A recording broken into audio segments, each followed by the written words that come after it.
नमस्कार साथियों, स्वागत है आप सभी का आपके इस YouTube चैनल पॉलिटी टॉक्स में। कैसे हैं आप सभी? उम्मीद करते हैं स्वस्थ होंगे, मस्त होंगे, अपने पढ़ाई में व्यस्त होंगे आप सभी लोग।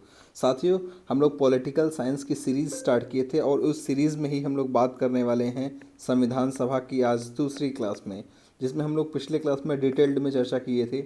आज हमारी ये दूसरी क्लास होने वाली है, तो चलिए शुरुआत करते हैं। आज देखते क्या कुछ है खास आपके लिए और किस तरीके से आपको कंटेंट मिलने वाले हैं। और आप प्लीज़ लाइक शेयर सब्सक्राइब जरूर करें अगर आपको अच्छा लगता है तो। नहीं अच्छा लगता तो कोई बात नहीं, ठीक है। तो स्टार्ट करने से पहले एक छोटी सी लाइन, ध्यान का 1 घंटा उलझन के 10 घंटों से बेहतर है। ध्यान का 1 घंटा आपकी उलझनों के 10 घंटे से बेहतर है। तो आइए कोशिश करते हैं हमारी ये क्लास 1 घंटे की होगी और आपके 10 घंटे को बचाएगा ये, ठीक ना। ये मेरा एक कोशिश है, बाकी आप लोग खुद बताएंगे और आप लोग नहीं भी बताएंगे तो आपको खुद रियलाइज़ होने लगेगा, ठीक है। तो मिलते हैं नेक्स्ट स्लाइड में। तो हम लोगों ने पिछले क्लास में कुछ क्वेश्चंस कर लिए हुए थे, तो आइए देखते हैं। लगभग हम लोगों ने 10 11, ठीक है। तो हमारा ये 12th क्वेश्चन, तो आज हमारी शुरुआत होने वाली है 12वें क्वेश्चन से। तो चलिए स्टार्ट करते हैं। संविधान सभा का प्रारूप समिति का अध्यक्ष कौन था? आप सभी को पता है प्रारूप समिति का अध्यक्ष कौन था। राजेंद्र प्रसाद, जवाहरलाल नेहरू, भीमराव अम्बेडकर, के.एम. मुंशी। ये तो बच्चा बच्चा जानता है कौन है, भीमराव अम्बेडकर। इसका सही आंसर क्या है? भीमराव अम्बेडकर। तो हम लोग, आप सभी को पता है कि हम लोग डायरेक्ट यहाँ पर केवल प्रश्नोत्तरी नहीं करने वाले, हम लोग प्रश्नों का एकदम पोस्टमार्टम करने वाले हैं ना। तो प्रश्न में क्या बन सकता है और किस तरीके के प्रश्न पूछे जा सकते हैं, तो आइए हम लोग देखते हैं अब यहाँ पर किस तरीके के प्रश्न बन सकते हैं।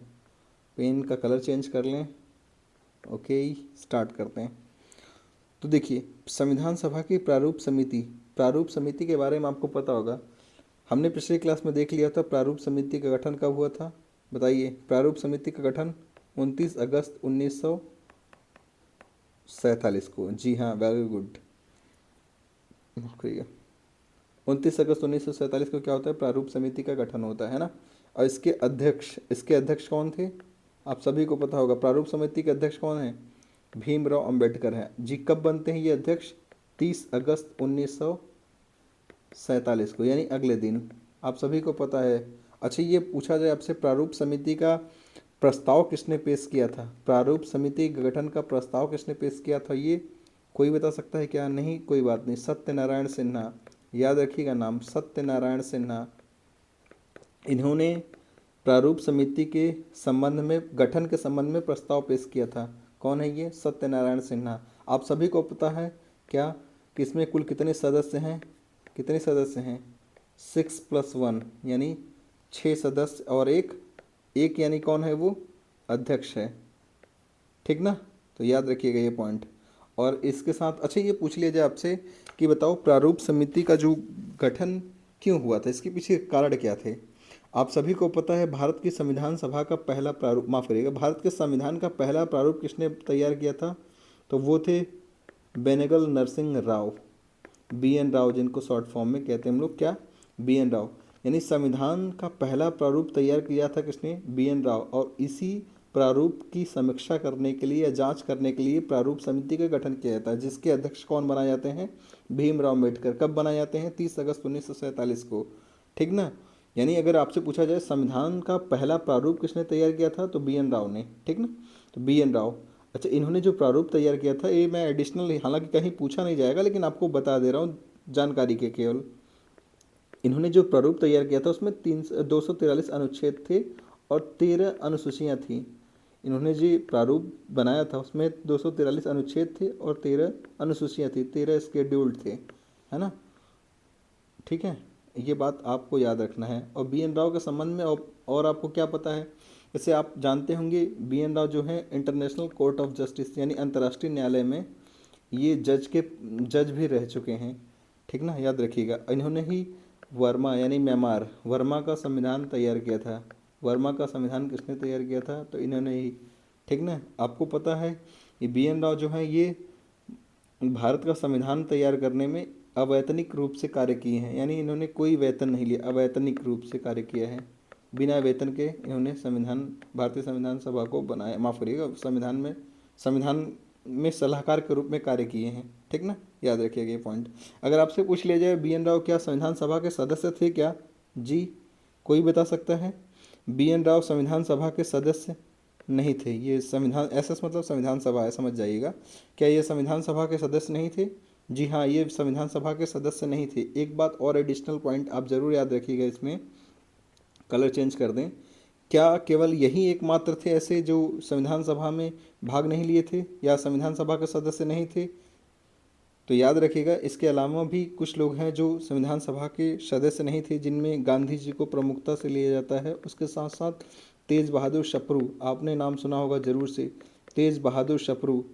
हालांकि जो तेज बहादुर सप्रू हैं, ये इन्होंने त्यागपत्र दे दिया था, संविधान सभा की सदस्यता से त्यागपत्र दे रखा था इन्होंने। ठीक है, याद रखिएगा ये पॉइंट। और इसके साथ साथ आपने नाम सुना होगा जयप्रकाश नारायण का, जयप्रकाश नारायण, ये JPN मैं लिख दे रहा हूँ यहाँ पे, आप समझ जाइएगा। JPN यानी जयप्रकाश नारायण, जो इन्हें लोकनायक कहा जाता है। ये भी संविधान सभा के सदस्य नहीं थे। और संपूर्ण क्रांति जान ही रहे हैं आप, जयप्रकाश नारायण से संबंधित है। तो क्लियर हुआ मेरे भाई बात। हमने क्या देखा कि संविधान सभा का प्रारूप का गठन का कारण क्या था। तो हमने ये देखा कि यहाँ पर संविधान के प्रारूप का गठन का कारण था जो BN राव द्वारा बनाया गया पहला प्रारूप था संविधान का, उसी की समीक्षा या उसी की जांच करने के लिए प्रारूप समिति का गठन किया गया था। किसकी अध्यक्षता में? भीमराव अंबेडकर की अध्यक्षता में। ठीक ना, इसका गठन किया गया था 29 अगस्त 1947 को। अध्यक्ष बने थे 30 अगस्त 1947 को। और इस प्रारूप समिति के गठन का प्रस्ताव किसने रखा था? ये सत्यनारायण सिन्हा ने रखा था। क्लियर है। और इसमें कुल कितने सदस्य थे? 6 सदस्य हैं और एक अध्यक्ष थे। अध्यक्ष यानी भीमराव अम्बेडकर थे। ठीक ना, क्लियर हो रहा है मेरे भाई बात आपको? ठीक है। अच्छा, आपने एक बात और सुना होगा, इरेज कर दे रहा हूँ इस चीज़ को। चलो, आपने ये जरूर सुना होगा कि जो भीमराव अंबेडकर हैं, यह संविधान सभा के अध्यक्ष निर्विरोध निर्वाचित हुए थे या फिर मनोनीत हुए थे। याद रखिएगा, संविधान सभा के जो ये अध्यक्ष निर्वाचित हुए थे, है ना, याद रखिएगा, ये मनोनीत नहीं थे, निर्वाचित थे। क्योंकि जब 30 अगस्त को जब ये बैठता है संविधान सभा, तो ऐसी स्थिति में उनको निर्वाचित निर्विरोध रूप से इनको अध्यक्ष घोषित कर दिया जाता है। किसको? भीमराव अंबेडकर को, है ना। तो ये बात आप याद रखेंगे, ये निर्विरोध और निर्वाचित थे, ना कि मनोनीत थे। क्लियर हो गया मेरे भाई बात। और याद रखिएगा, संविधान सभा की चौकड़ी, संविधान सभा की चौकड़ी किसे कही जाती है? संविधान सभा की चौकड़ी, संविधान सभा की चौकड़ी, संविधान सभा की चौकड़ी में 4 लोग शामिल थे। कौन कौन थे, किसी को याद है क्या? अगर पता हो तो ठीक है, नहीं तो कोई बात नहीं। याद रखिएगा, नेहरू जी और राजेंद्र प्रसाद को, राजेंद्र प्रसाद, यानी समझ रहे हो ना कि चौकड़ी, यानी इसमें 4 लोग थे। चौकड़ी कहा जाता है कि ये पटेल, ये लोग हमेशा एक साथ देखे जाते थे। ठीक ना, इसमें क्या नाम उनका, मौलाना आज़ाद भी शामिल थे, मौलाना अबुल कलाम आज़ाद, अबुल कलाम आज़ाद, अबुल कलाम आज़ाद, ये आप लिख लीजिएगा इसको। ठीक ना, तो ये 4 लोग थे, 1 2 3 और ये 4 लोग थे। संविधान सभा की चौकड़ी में शामिल कौन से नहीं थे, तो आपको ये याद रखना होगा। ठीक ना, तो आइए आगे बढ़ते हैं। अब उम्मीद करते हैं आपको ये सब समझ में आ रहा होगा। इरेज करते हैं, उसके बाद आगे बढ़ते हैं।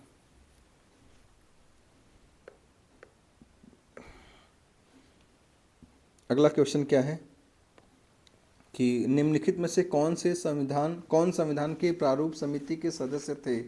प्रारूप समिति के सदस्य थे, बताओ कौन थे? AN गोपालास्वामी, जवाहरलाल नेहरू, आल्लादी कृष्णा स्वामी अय्यर, सरदार पटेल। ये आप सभी को ज़रूर पता होगा। क्या प्रारूप समिति के सदस्य थे क्या जवाहरलाल नेहरू? नहीं। तो B किस में नहीं है? इसमें नहीं है। तो इसका मतलब ये कभी नहीं हो सकता है, माफ़ करिएगा, इसमें है, इसका मतलब B कभी नहीं हो सकता, यानी ये कभी ऑप्शन नहीं होगा सही। ठीक ना, तो हम बात करते हैं A और क्या पटेल, पटेल आपने सुना, तो D भी नहीं होगा। इसका मतलब D जिसमें होगा वो काट के हटा दो। तो कौन सा आपका बचा? A और C। देख रहे हो, ऑप्शन का एलिमिनेशन मेथड हमने यूज किया है। बहरहाल ये इजी प्रश्न था, ये तो सबको पता होगा, लेकिन फिर भी एलिमिनेशन मेथड काम करता है। तो देखा हम लोगों ने, केवल एक मुझे पता था कि सरदार पटेल प्रारूप समिति के अध्यक्ष नहीं थे, माफ करिएगा सदस्य नहीं थे, तो ऐसी स्थिति में डी जिसमें नहीं होगा वही आपका आंसर सही होगा। देखो डी इसमें भी, इसमें भी, इसमें भी, ये तो हमारा डायरेक्ट क्या होगा, ये सही होगा। अगर ये बता के आगे बढ़ना होता तो ये ठीक था, लेकिन मैं आगे यहाँ पर थोड़ी सी चर्चा जरूर करना चाहूँगा इसके लिए, क्योंकि हम लोग क्या कर रहे हैं, केवल क्वेश्चन आंसर नहीं कर रहे हैं, हम लोग साथ साथ में ये सीख रहे हैं कि किस तरीके से अपना का पूरा ये संपूर्ण रिवीजन कर सकें हम लोग, ठीक ना। तो आइए बात करते हैं प्रारूप समिति में वो जो 6 सदस्य थे और एक अध्यक्ष थे। अध्यक्ष तो हम लोग जान ही रहे हैं भीमराव अम्बेडकर थे, लेकिन 6 सदस्य कौन कौन से थे और उनको याद करने के लिए क्या कर सकते हैं हम लोग, ठीक ना। तो आइए बात करते हैं। पहले आपने नाम सुना होगा मोहम्मद सादुल्ला। मोहम्मद सादुल्ला ये संविधान सभा प्रारूप समिति के सदस्य में एक थे, ठीक ना। आपने नाम सुना होगा अल्लादी कृष्णा स्वामी अय्यर। अल्लादी स्वामी कृष्णा अय्यर, अल्लादी कृष्णा स्वामी अय्यर जो भी है, कृष्णा स्वामी अय्यर, स्वामी कृष्णा अय्यर जो भी है, याद करने के लिए इतना बहुत है, ठीक ना। आप एन गोपाला स्वामी का नाम सुना होगा। एन गोपाला स्वामी या गोपाल स्वामी जो भी कह लो आप लोग, एन गोपाला स्वामी। अच्छा मैं लिख रहा हूँ तो आपका ये मतलब नहीं है, आपका भी परम धर्म है ये। देखिए आप छात्र धर्म है, आपको भी लिखना चाहिए ज़रूर से। आप जितनी बार लिखोगे उतनी चीज़ें आपको उतनी बार में कंठस्थ होती जाएंगी, ठीक ना। ये आजीवन आपके साथ चलता है। चाहूँ तो मैं लिख कर ला सकता हूँ अगले साइड में, लेकिन नहीं, मेरी आदत है कि मैं आप लोगों के साथ लिखना चाहता हूँ और आप भी लिखा करें। माफ़ करेगा ये गलत हो गया। कन्हैया लाल मणिकलाल मुंशी, कन्हैया लाल मणिकलाल मुंशी यानी के एम मुंशी, मणिकलाल मुंशी, कन्हैया लाल मणिकलाल मुंशी, के एम मुंशी कहते हैं इनको शॉर्ट फॉर्म में, ठीक ना। और आपको पता होगा कौन थे, बी एल मित्र भी थे ना, बी एल मित्र भी थे।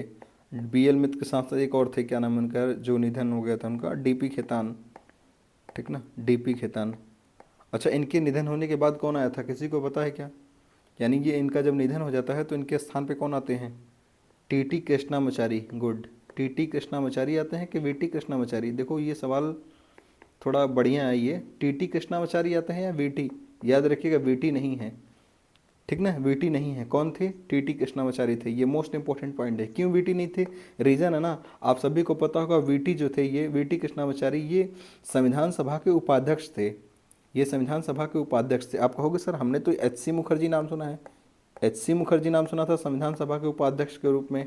जी हाँ, आपने सही सुना है। संविधान सभा के 5 उपाध्यक्ष चुने जाने थे, जिनमें दो लोग ही उस समय चुने गए, जिनका नाम है, एक तो क्या एच सी मुखर्जी थे, एच सी मुखर्जी, और उसके बाद वी टी कृष्णामाचारी भी थे, ठीक ना। ये दोनों उपाध्यक्ष थे। हालांकि चुने जाने थे, बनाए जाने थे 5, लेकिन 2 बनाए गए थे। एक तो एच सी मुखर्जी थे और एक वी टी कृष्णामाचारी थे, ठीक ना। आप यहाँ पर टी टी, ये टी टी करिएगा, ये वी टी नहीं है, ठीक ना, वो अलग था। क्लियर हुआ मेरे भाई बात? आगे बात करते हैं इसी में ही। अच्छा ये बताओ, ये बी एल मित्र का, इनका क्या हो गया था? इन्होंने रेजिग्नेशन दे दिया था, इनका स्वास्थ्य ठीक नहीं था, इसके वजह से इन्होंने त्यागपत्र दे दिया था। तो इनके जगह पे कौन आए थे, किसी को याद है? एन माधव राव। कौन थे? एन माधव राव थे, ठीक ना।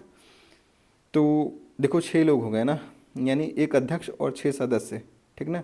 तो आपको याद होगा, कलर चेंज कर दें तो देखो मोहम्मद सादुल्ला। देखो जितने भी ये नाम हैं सब देख रहे हो कहीं ना कहीं से कृष्ण भगवान, यानी भगवान से, भगवान के नाम से प्रेरित है। देखो यहाँ पर कृष्णा, यहाँ पर क्या होगा गोपाल, यहाँ पर क्या होगा कन्हैया, यहाँ पे क्या हो गया माधव, यहाँ पे क्या हो गया कृष्ण। देख रहे हो सब भगवान कृष्ण के ही नाम से ही हैं। तो याद कर लेना आप कैसे, कृष्णा जो भी अलग नाम दिखेगा आपको समझ जाओगे आप। कृष्णा गोपाल स्वामी, यानी कृष्णा हो जाएगा इधर, इधर गोपाल हो जाएगा, ये कन्हैया, माधव, कृष्ण मचारी, कृष्णा, ठीक है। क्लियर हो रहा है? अब आप कहोगे सादुल्ला, सादुल्ला को आप ऐसे ही रट सकते हो, यानी इनसे कृष्ण भगवान के मित्र कौन थे? सादुल्ला थे। इस तरीके से याद रख सकते हो, या फिर ऐसे याद रखना। अच्छा कभी कभी ये पूछता है कंफ्यूज कराने के लिए, बी एल मित्र के स्थान पर कौन आया, टी टी कृष्णामाचारी या एन माधवराव? बच्चा इसमें कंफ्यूज हो जाता है। तो आपको कैसे याद रखना है मेरे भाई? तो आपको याद रखना है माधव मित्र, यानी माधव के मित्र कौन थे? माधव के मित्र, माधव मित्र। क्लियर हो रहा है? आपको कुछ इस तरीके से याद रखना है। क्या? माधव मित्र। कैसे याद रखना है? माधव मित्र, ठीक ना, ये माधव मित्र। आप 2-3 बार बोलोगे ना तो आपको याद हो जाएगा, माधव के मित्र, माधव मित्र। आप इस तरीके से नाम के साथ सामंजस्य स्थापित कर ले जाएंगे तो आपको याद हो जाएगा, ठीक ना। देखो जिनको जल्दी है ना वो मेरा स्पीड बढ़ा के देख लिया करें, 2x पे करके देख लिया करें प्लीज़, क्योंकि चीज़ें मुझे क्या है यहाँ पर साथ साथ में रटानी भी है, आपको याद भी कराना है, और बैकग्राउंड में चीज़ें, क्योंकि केवल आपको ये 2 या महज 3 क्लास, पूरी की पूरी संविधान सभा, देखो संविधान सभा तो बड़ा टॉपिक है जिसको केवल पढ़ाया जा सकता है, तो केवल 12 से 13 क्लास में, 12 से 13 घंटे में संविधान सभा की क्लासेस ख़त्म होती हैं, ठीक ना। मैं ऑफलाइन में 13 से 14 घंटे में, यानी 13 से 14 घंटे पढ़ा के ख़त्म करता हूँ संविधान सभा। तो ऐसी स्थिति में यहाँ पर भाई 3 क्लास में हमको कंप्लीट करना होगा मैक्सिमम। हमने 1 क्लास ले रखा है, हो सकता है 1 क्लास और जाए इस पर, क्योंकि हम लोग कुछ भी छोड़ नहीं रहे, हम लोग डिटेल पढ़ रहे हैं, इससे आपका संपूर्ण रिवीजन भी हो जा रहा है, ठीक ना। जिनको लेट होगा वो प्लीज़ 2x पर कर लें, कोई दिक्कत नहीं है, ये आपके लिए बेहतर होगा, ठीक है। अच्छा ये सब चीज़ें छोड़ हटाओ, कुछ और बात करते हैं इसमें। अच्छा आपसे ये पूछ लिया जाए, ये बताओ, ये आपको शायद जानकारी ना हो, ये जो था ना, क्या नाम है, एक प्रस्ताव आया था कि अगर अगर कोई प्रारूप समिति का सदस्य, अगर कोई नहीं रहता है, माफ़ करिएगा, मतलब अगर कोई सदस्यता छोड़ता है या उसके संबंध में पद रिक्त हो जाता है, तो उसके संबंध में कौन फैसला लेगा। उसके संबंध में पद रिक्त होने की स्थिति में, यानी प्रारूप समिति की अगर कोई सदस्य पद रिक्त या छोड़ता है या उसका पद रिक्त हो जाता है, तो इसके संबंध में कौन नीतिगत फैसला लेगा। ऐसी स्थिति में इसके संबंध में प्रस्ताव दी थी, आपने नाम सुना होगा बेगम एजाज रसूल का, बेगम एजाज रसूल का।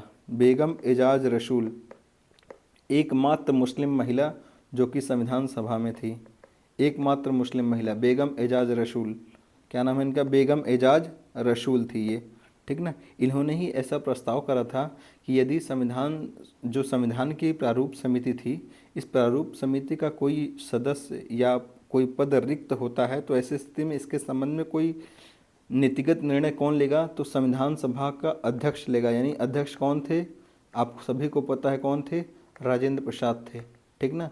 तो ऐसी स्थिति में जब ये पद रिक्त होता है, यानी BL मित्र और DP खेतान का पद रिक्त होता है, तो ऐसी स्थिति में इनके संबंध में, इनके स्थान पर ये जो आते हैं माधवराव और TT कृष्णामाचारी, ये कैसे होते हैं, ये निर्वाचित नहीं, ये मनोनीत होते हैं। किसके द्वारा, तो संविधान सभा के अध्यक्ष, यानी किसके द्वारा, राजेंद्र प्रसाद द्वारा, ठीक ना। ये बात एडिशनल है, ये बहुत सारे कम बच्चों लोगों को पता होता है, इसलिए मैं यहाँ पर इंक्लूड कर दे रहा हूँ, ठीक ना, आपको याद रखना है। लेकिन यानी इसके संबंध में, यानी बेगम एजाज रसूल ने प्रस्ताव रखा था, यदि प्रारूप समिति का सदस्य या पद कोई रिक्त होता है, तो ऐसी स्थिति में इसके संबंध में निर्णय लेने का अधिकार किसके पास होगा, डॉक्टर राजेंद्र प्रसाद, यानी इनके पास होगा, अध्यक्ष के पास होगा। और अध्यक्ष ने किसको मनोनीत किया था, N माधवराव और TT कृष्णामाचारी को। क्लियर हुआ मेरे भाई बात। ओके आगे बढ़ते हैं, मुझे लगता है ज़्यादा हो गया क्या करें, आदत से मजबूर,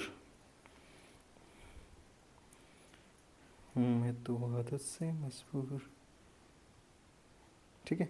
तो आइए चलते हैं नेक्स्ट क्लास में। अब माफ़ करिएगा, वो नेक्स्ट क्वेश्चन पे 14वां, ये क्या करें, 14th क्वेश्चन, 1947 में विभाजन के बाद संविधान सभा में लगभग कितने सदस्य थे। ये बच्चों वाला प्रश्न आ गया, कितने थे, 100 थे, 299, 200, 500, ये तो सबको पता है, कितना है, 299, ठीक ना मेरे भाई। आप सभी को पता है क्या कि कैबिनेट मिशन जो आया था, कैबिनेट मिशन भारत आया था कब, 24 मार्च 1946 को। 24 मार्च 1946 में जब भारत आता है, और इसने अपनी रिपोर्ट कब दी थी, 16 मई, 16 मई ऑफ 1946 का इसने रिपोर्ट दी। इस रिपोर्ट में क्या किया कि संविधान सभा के कुल 300 कितने सीट थे, आप सभी को पता है, 389 सीटों पर क्या था, क्या होना था, संविधान सभा के सदस्य यानी होंगे, संविधान सभा के सदस्यों का चुनाव होना था। चुनाव 2 तरीके से, एक तो निर्वाचित और एक तो क्या था, मनोनीत होना था। तो ये आपको पता होगा 389 थे, 389 में कितने थे, 292 क्या थे, निर्वाचित थे ना, और 4 क्या थे, ये भी निर्वाचित थे, लेकिन कहाँ से, कमिश्नरी क्षेत्र से। और ये क्या था, लगभग 93 कितने थे, ये देसी रियासतों से थे, ठीक ना, जिनका मनोनयन होना था, ठीक ना। लेकिन जब विभाजन होता है, विभाजन के फलस्वरूप, विभाजन के बाद क्या हो जाता है, आप सभी को पता है, विभाजन के बाद कितनी हो जाती हैं सीटें, 299 हो जाती हैं, जिसमें 226 सीट क्या होती है, ब्रिटिश प्रांतों से, और लगभग 3 सीट कमिश्नरी क्षेत्र से, और लगभग 70 सीट क्या था, ये देसी रियासतों से था। क्लियर है मेरे भाई, कंफर्म होना, 7, 6, 3, 9, ठीक तो आ रहा है, सही तो है। यानी सही है ये। यानी हमने क्या कहा, 226 ब्रिटिश प्रांतों से, 3 कमिश्नरी क्षेत्र से, यानी जो बलूचिस्तान था वो इसमें शामिल नहीं हुआ था विभाजन के बाद, क्योंकि वो पाकिस्तान में शामिल हो गया था, इस वजह से बलूचिस्तान यहाँ पर नहीं होगा। और 70 सीट क्या थी, ये देसी रियासतों से मनोनीत हुई थी यहाँ के। ठीक है, तो उम्मीद करते हैं आपको ये चीज़ें समझ में आई होंगी। आगे बात करते हैं 15वां क्वेश्चन। 15th क्वेश्चन क्या कर रहा है, 14-15 अगस्त 1947 की मध्य रात्रि को संविधान सभा द्वारा सत्ता ग्रहण करने के प्रस्ताव की स्वीकृति के बाद संविधान सभा को राष्ट्रीय झंडा किसने भेंट किया था। देखो बहुत बढ़िया सवाल है ये, किसने किया था।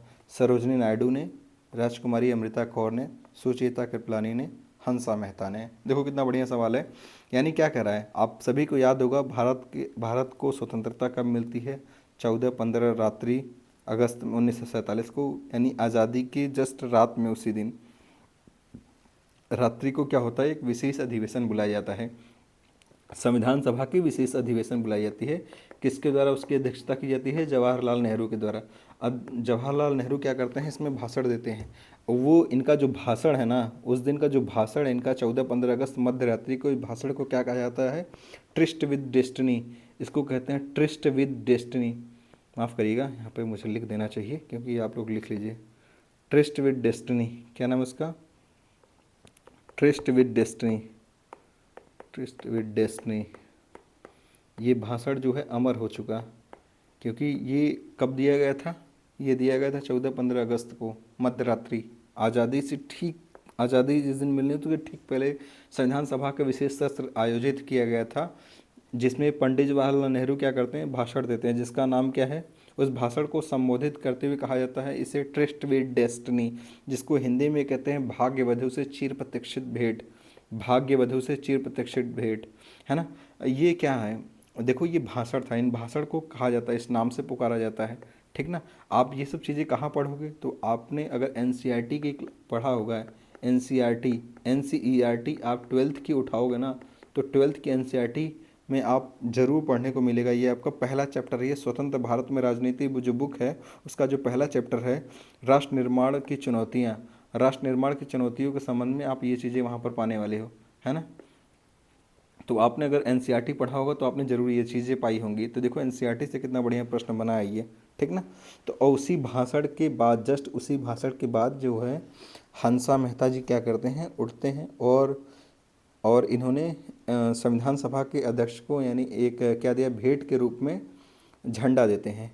वो झंडा, ठीक है, वो झंडा देते हुए ऐसा भी कहते हैं कि ये मुझे आज सौभाग्य प्राप्त हो रहा है कि मैं संविधान सभा को यानी आज झंडा भेंट करने का मौका मुझे मिल रहा है। किसके स्थान पर, रीज़न क्या है कि उस दिन आना था सरोजिनी नायडू को।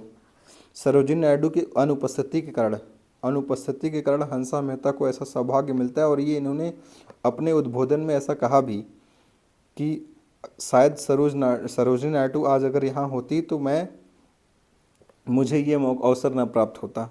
तो क्लियर है, अब बात याद रखिएगा। उस समय सरोजिनी नायडू कहाँ थी, आप सभी को पता है, सरोजिनी नायडू राज्यपाल थी, है ना, राज्यपाल थी। कहाँ की राज्यपाल, यूपी की राज्यपाल। तो ऐसे में वो दौरा करने गई थी, ठीक ना। वो मृत्यु नहीं हुआ था, इनका मृत्यु तो होता 1949 में, मार्च में शायद, जहाँ तक मुझे याद आ रहा है मार्च में हुआ था, ठीक ना। तो याद रखिएगा ये। और यही जो झंडा दिया जाता है वही झंडा नेक्स्ट दिन जाके संविधान सभा की जो असेंबली थी यानी संविधान सभा जहाँ थी उसके भवन में अगले दिन ऊपर लगा दिया जाता है वो झंडा, ठीक ना। वो झंडा क्या होता है, ऊपर लगा दिया जाता है। क्लियर है मेरे भाई, उम्मीद करते हैं आपको ये सब चीज़ें समझ में आ रही होंगी।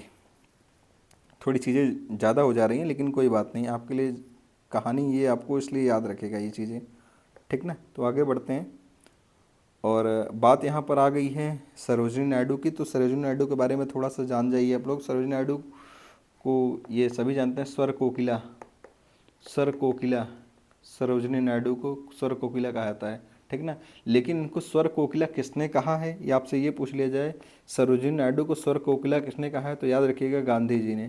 किसने कहा है, गांधी जी ने। क्लियर हुआ मेरे भाई बात। अच्छा, इनके बारे में और क्या जानते हैं आप सभी लोग, अगर आपको पता है तो अच्छी बात है, नहीं जानते हैं तो आप ज़रूर जानिएगा। बहुत सारे बच्चे लोगों को नहीं पता होती है कि उत्तर प्रदेश की ये क्या है, राज्यपाल, यूपी में पहली महिला राज्यपाल। यूपी में पहली महिला राज्यपाल कौन है, ये सरोजिनी नायडू। अच्छा, कुछ बच्चा ये कन्फ्यूज हो जाता है किसमें, राज्यपाल। सुचेता कृपलानी में। देखो सुचेता कृपलानी जो थी ना, ये क्या थी, यूपी में पहली महिला मुख्यमंत्री थे, उत्तर प्रदेश की पहली महिला मुख्यमंत्री थी ये। सरोजिनी नायडू क्या है, उत्तर प्रदेश की पहली महिला क्या है, राज्यपाल है। और आप सभी को पता है सरोजिनी नायडू के बारे में एक और फैक्ट, क्या कि इंडियन नेशनल कांग्रेस यानी भारतीय राष्ट्रीय कांग्रेस का जो पहली भारतीय महिला जिन्होंने अध्यक्षता किया था वो कौन थी, सरोजिनी नायडू थी। कब की थी, 1925 में। आप सभी को पता है 1925 में इंडियन नेशनल कांग्रेस के क्या इन्होंने अध्यक्षता किया था, ठीक ना, जो कि कानपुर में आई थिंक अधिवेशन हुआ था। इसके पहले 1924 में जो कौन किए थे, क्या नाम है उनका, गांधी जी, ठीक ना। इनके बाद ये याद रखिएगा ये पॉइंट। अच्छा, एक बात और पूछ लिया जाए, अगर पूछा जाए आपसे कि संविधान सभा में पहली महिला जिन्होंने वक्ता के रूप में कार्य किया, यानी पहली महिला, संविधान सभा की पहली महिला वक्ता कौन थी, ये सरोजिनी नायडू थी। आप कहोगे सर आपने तो पिछली क्लास में स्वामी अम्मुनाथन जैसा कुछ बताया था, है ना, तो कंफ्यूज नहीं होना आपको। स्वामी अम्मुनाथन कौन थी, स्वामी अम्मुनाथन पहली महिला थी जिन्होंने संविधान सभा की पहली बैठक में हस्ताक्षर किया था, है ना। संविधान सभा की पहली बैठक में हस्ताक्षर किसने किया था, वो स्वामी अम्मुनाथन थी। यहाँ पर आपको कंफ्यूज नहीं होना है, ये संविधान सभा में पहली महिला वक्ता हैं, ठीक ना, जिन्होंने भाषण दिया, जिन्होंने संबोधन किया, कौन, सरोजिनी नायडू। क्लियर हुआ मेरे भाई बात। आगे बढ़ते हैं। राजकुमारी अमृता कौर के बारे में क्या ही बताएं, आप सभी को पता होगा, एकमात्र, माफ करिएगा, पहली महिला कैबिनेट मंत्री, पहली महिला कैबिनेट मंत्री राजकुमारी अमृता कौर, है ना। आप सभी को पता है कौन सा मंत्रालय इनको मिला था, यानी जब स्वतंत्र भारत में, जब स्वतंत्र भारत के बाद ये जो मंत्रालय बना था, यानी तो उसमें इनको कौन सा मंत्रालय मिला था, याद रखिएगा ये स्वास्थ्य मंत्री के रूप में थी। यानी भारत में पहली महिला कैबिनेट मंत्री कौन थी, ये राजकुमारी अमृता कौर थे। हंसा मेहता के बारे में हमने देख ही लिया, और आपको पता है सुचेता कृपलानी के बारे में, ये उत्तर प्रदेश की पहली महिला सीएम, मुख्यमंत्री यानी। आगे बात करते हैं। क्वेश्चन नंबर 16 क्या कह रही है, संविधान सभा द्वारा भारतीय अधिनियमित किया गया है कि संविधान को अधिनियमित किया गया है, कब। देखो यानी ये कह रहा है संविधान सभा द्वारा भारत के संविधान को कब अंगीकृत, अधिनियमित एवं आत्मार्पित, यहाँ पर आत्मार्पित भी होना चाहिए था, आत्मार्पित किया गया। कब किया गया, तो 26 नवंबर 1949 को। आप सभी को पता है संविधान सभा द्वारा संविधान को कब अंगीकृत किया गया, तो 26 नवंबर 1949 को। क्लियर है मेरे भाई। और इसी दिन आप सभी को पता है कि 16 अनुच्छेद क्या हो गए थे, लागू भी हो गए थे। याद रखिएगा ये भी पूछा गया एग्जाम में कि 26 नवंबर 1949 को कुल कितने अनुच्छेद लागू किए गए थे, तो याद रखिएगा कुल कितने अनुच्छेद थे, 16 अनुच्छेद कहे थे। और बाद भी लिख लें कौन कौन से थे, इनको लिख लेना चाहिए हमें। एक मिनट, पेन चेंज कर दें कलर, अब लिख भी लेते हैं। 16 अनुच्छेद, 16 अनुच्छेद, वो 16 अनुच्छेद कौन कौन से थे याद रखिएगा। देखो 5 भी, 6, 7, 8, 9, ये क्या आपको भी लिखना है, ठीक ना, ये केवल मेरा ही काम नहीं है, आपको भी लिखना है, ज़रूर से लिख लीजिएगा। एक दो बार लिख लेंगे ना आपको याद रहेगा, मोटी मोटा आपको याद रहता है वो सब चीज़ें, ठीक है। अनुच्छेद 60 आपने सुना होगा, 324 भी था, 366, 367 और 388, 379, 380 और 391 और 392 और 393, यहाँ पर ये 392 है और 393, ये सभी अनुच्छेद। और एक 394 भी था। 394 क्या था, बात करते हैं अभी, देखना कितने हो गए, 1 2 3 4 5 6 7 8 9 10 11 12 13 14 15 1 16, तो ये 16 अनुच्छेद थे। ये नागरिकता संबंधित है, आप सभी को पता है ये नागरिकता से संबंधित है। 60 क्या है, राष्ट्रपति के शपथ से संबंधित है। 324 क्या है, निर्वाचन से संबंधित है, ठीक ना। 366 67 ये महत्वपूर्ण शब्दावलियों से संबंधित हैं, ठीक ना। ऐसे ये सभी चीज़ें हैं, आप सभी को स्पेशल प्रावधान है कुछ इनमें। और इन सभी का जो, इन सभी 15 अनुच्छेद का जिक्र कहाँ पर किया गया है, इस 394 में किया गया है। तो इस वजह से कुल कितने हो गए, 16 अनुच्छेद हो गए, ठीक ना। इन सभी 15 अनुच्छेदों का जिक्र कहाँ किया गया है, आर्टिकल 394 में। तो इस वजह से कुल कितने हो गए, 16 अनुच्छेद लागू कर दिए गए थे उस दिन। क्लियर है मेरे भाई। अच्छा, संविधान सभा को यहाँ पर इरेज कर देना, ठीक। 26 नवंबर 1949 को क्या किया गया था, अंगीकृत कर लिया गया था, अधिनियमित कर लिया गया था या आत्मार्पित कर लिया गया था, है ना। तो इसका मतलब क्या होता है, देखो ये क्रम भी आपको मोस्ट इम्पॉर्टेंट है, याद रखना होगा। अंगीकृत, अंगीकृत, अधिनियमित और आत्मार्पित। अंगीकृत, अधिनियमित और आत्मार्पित, ये क्रम मोस्ट इंपॉर्टेंट है। क्योंकि कभी कभी क्या होगा ना, अगर आप अच्छे लेवल के एग्ज़ाम दोगे ना तो उसमें ये क्रम भी दे देता है कि निम्न में से कौन सा क्रम नहीं था, या फिर क्रम 1 2 3 3 2 1 या 2 3 1 ऐसे करके दे देगा। आपको मिलान करना होगा, सीक्वेंस में करना होगा, क्रोनोलॉजी सेट करने को देता है, जैसे यूजीसी नेट के एग्ज़ामों में।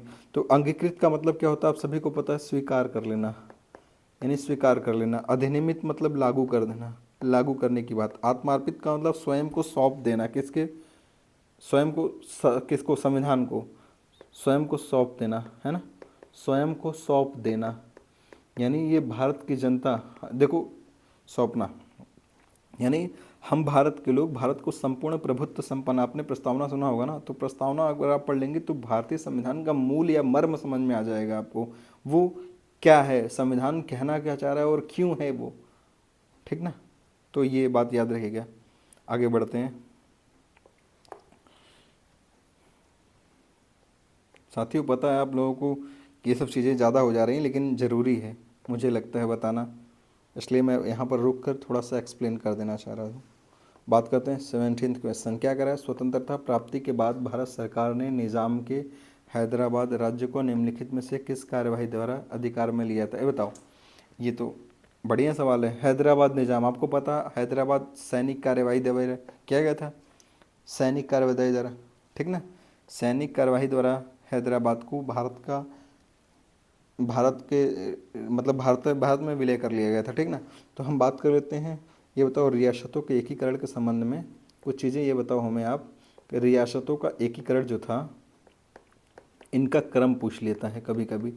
आपने अगर प्रीवाइक्यूज देखा होगा तो उसमें ये पूछा गया है कि क्रोनोलॉजी सेट करने को दे रखा है कि रियासतों का क्रम क्या है, यानी कौन सा भारत में रियासतों का क्रम, माफ़ करिएगा, रियासतों का एकीकरण में क्रम, इरेज कर दें, रियासतों का एकीकरण,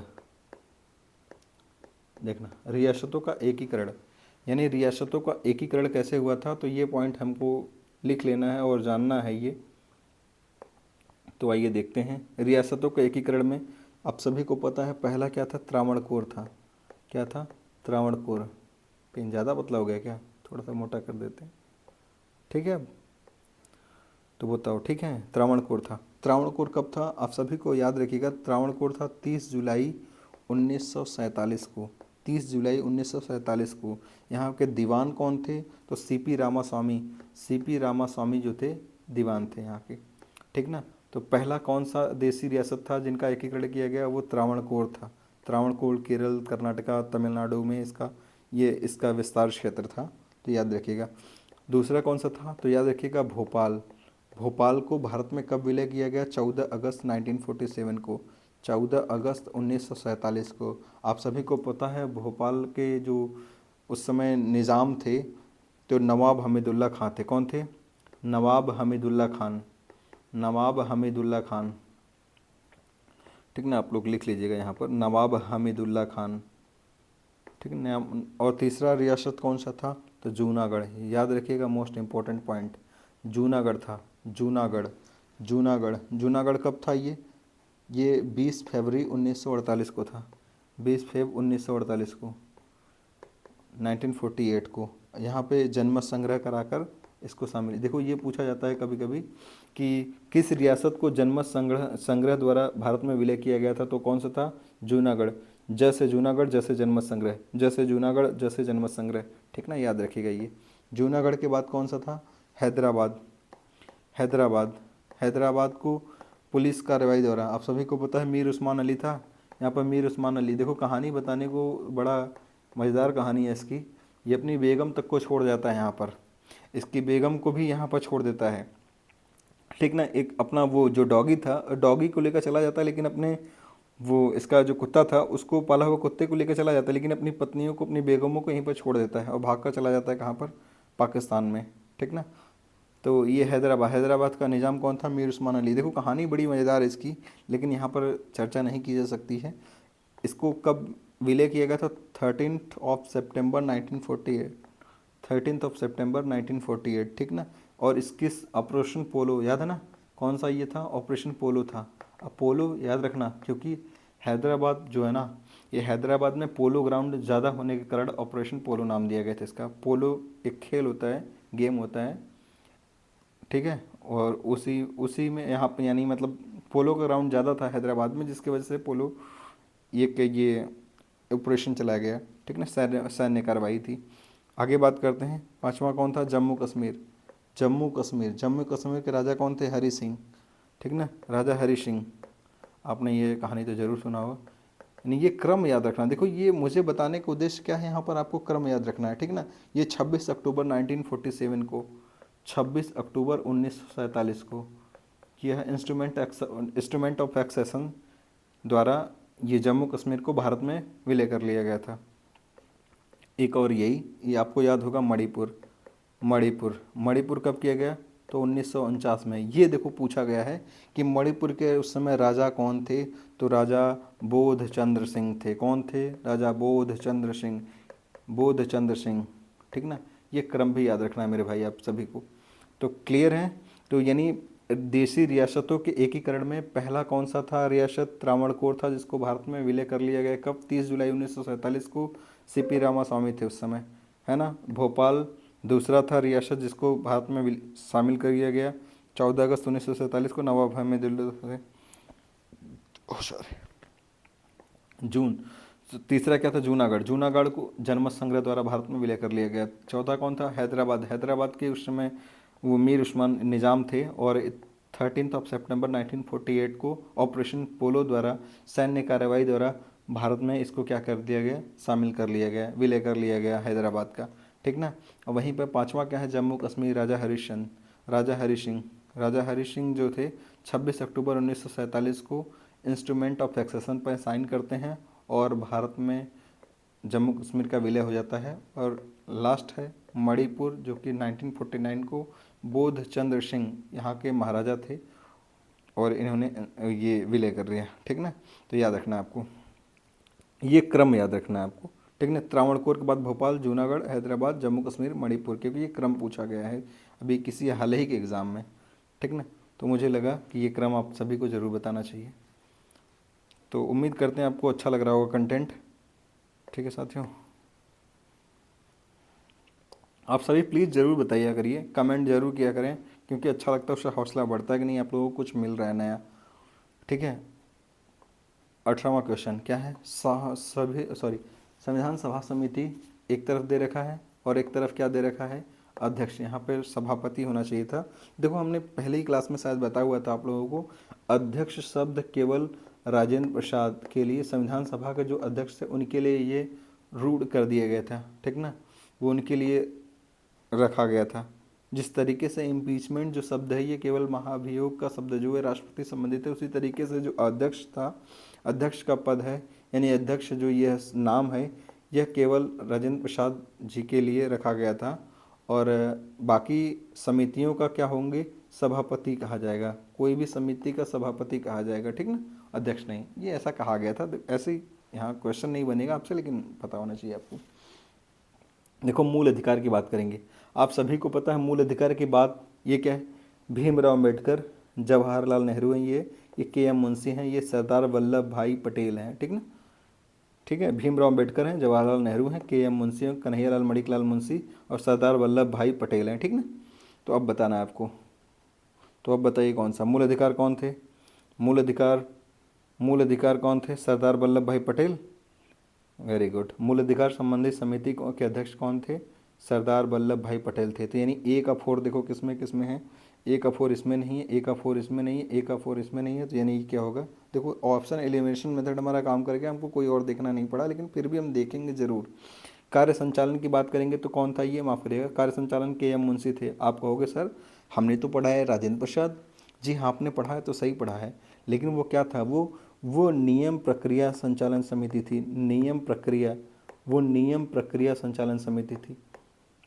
नियम प्रक्रिया संचालन समिति के अध्यक्ष कौन थे, जवाहरलाल नेहरू थे, ठीक ना। या फिर पूछ ले आपसे संचालन समिति के अध्यक्ष कौन थे, संचालन समिति के अध्यक्ष भी कौन थे, जवाहरलाल नेहरू थे। लेकिन अगर कभी कार्य संचालन यानी स्टीयरिंग कमेटी की बात कर रहे हैं यहाँ पर, कार्य संचालन स्टीयरिंग कमेटी की बात करेगा तो कौन होंगे, के एम मुंशी होंगे, ठीक ना। ये मोस्ट इंपॉर्टेंट पॉइंट है, याद रखिएगा। और जहाँ पर संघ की बात आएगी तो कौन आएगा भाई, किसी को आने ही नहीं देंगे, कौन, जवाहरलाल नेहरू। क्लियर हुआ। प्रारूप समिति के अध्यक्ष आप सभी को पता है भीमराव अम्बेडकर हैं, ठीक है मेरे भाई। आगे बढ़ते हैं। हाँ ये देखो बढ़िया पॉइंट है। अब मैंने क्या किया है कि मुझे लगा कि यार ये करना चाहिए मुझे, इसलिए मैंने यहाँ पर इंक्लूड किया। हो सकता है क्लासेस लंबी हो लेकिन आपके लिए महत्वपूर्ण साबित होगी, मील का पत्थर साबित होंगी, कंफर्म है आपके लिए। तो आप ज़रूर पेन एंड पेपर लेकर बैठकर ज़रूर लिखिएगा भी, ठीक है। आगे बात करते हैं। तो मुझे लगा ये करना चाहिए ज़रूर से। बताओ, संघ शक्ति की समिति, सॉरी संघ शक्ति समिति के अध्यक्ष कौन थे? तो हम बात कर लेते हैं कौन थे, जवाहरलाल नेहरू थे, ठीक नहीं। कौन थे, जवाहरलाल नेहरू थे। देखो मैं चाहता तो पीपीटी पर लिख कर आता, लेकिन नहीं, मुझे लगा कि नहीं यार, मुझे साथ साथ लिखना चाहिए ताकि आपको भी मौका मिल जाए यहाँ पर लिखने का। तो आप प्लीज़ इस तरीके से लिखें और आपको भी याद होएगा। और आपको वही लिखना है जो आपको ना पता हो, आपको जो आता होगा वो आप उसको नहीं लिखेंगे, जो आपको नहीं आता होगा केवल आपको उसका ही लिखना है, ठीक ना। मैं जानबूझ कर पूरा लिया हूँ, ठीक है, लेकिन आपको वही लिखना है जो आपको नहीं आता है, ठीक ना।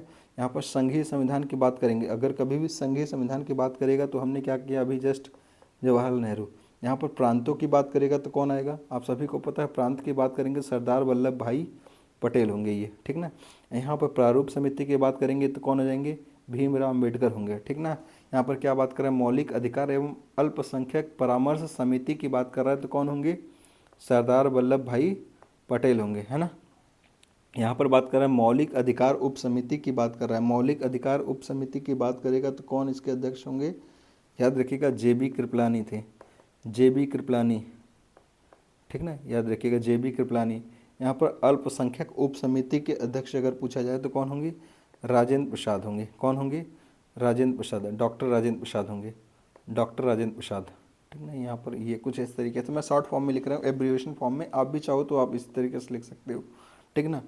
देखो लिखना अपने को है, नोट्स अपने को बनाना है, तो हमको समझ में आना चाहिए ना। तो मैं जिस तरीके से लिख रहा हूँ या आप अपने जिस तरीके से लिखो जो आपको पढ़ने में, आपको देखो सजाना नहीं है कि नहीं हम पूरा लिखें, डॉक्टर बड़ा सा लिखें, डॉक्टर, फिर उसके बाद सरदार, फिर वल्लभ भाई पटेल, क्या ही मतलब है, क्योंकि हमारा नोट्स है, हमको समझ में आना चाहिए। तो भाई हम ऐसे क्यों नहीं लिख दें, सरदार वल्लभ भाई पटेल, सीधे सीधे हमारा होगा नोट्स। क्लियर है। इसलिए आप लोगों को भी ऐसे लिखना चाहिए, क्योंकि आपको समझना है तो आपको समझ में आ रहा है ना, तो आप 2-4 बार आदत बनाएंगे तो आप लिख लेंगे आसानी से, ठीक ना मेरे भाई।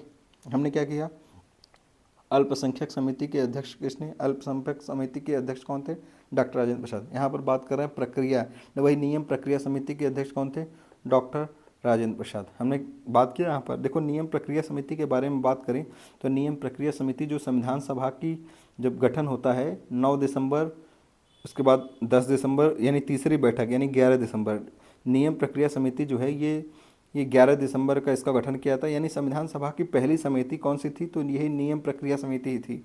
नियम प्रक्रिया समिति ही संविधान सभा की पहली समिति थी, जिसमें कुल सदस्य थे 15 और एक अध्यक्ष के रूप में डॉक्टर राजेंद्र प्रसाद थे।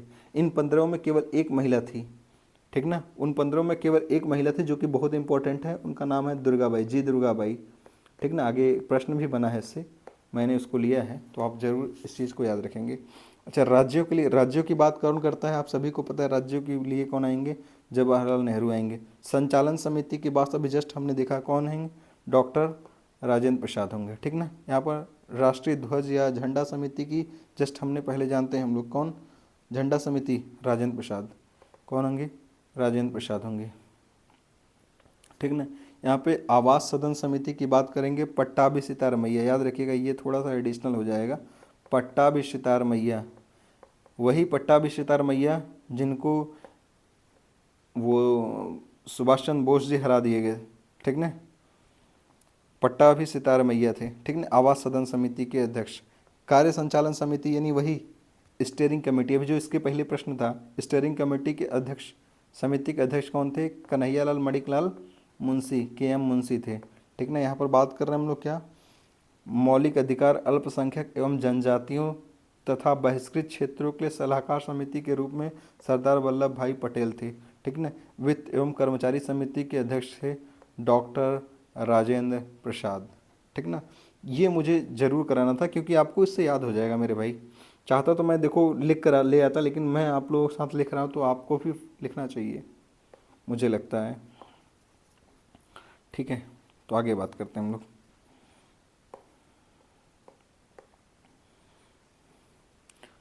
19वां क्वेश्चन क्या कर रहा है, 1946 की अंतरिम सरकार में वित्त विभाग का कार्यभार किसके पास था।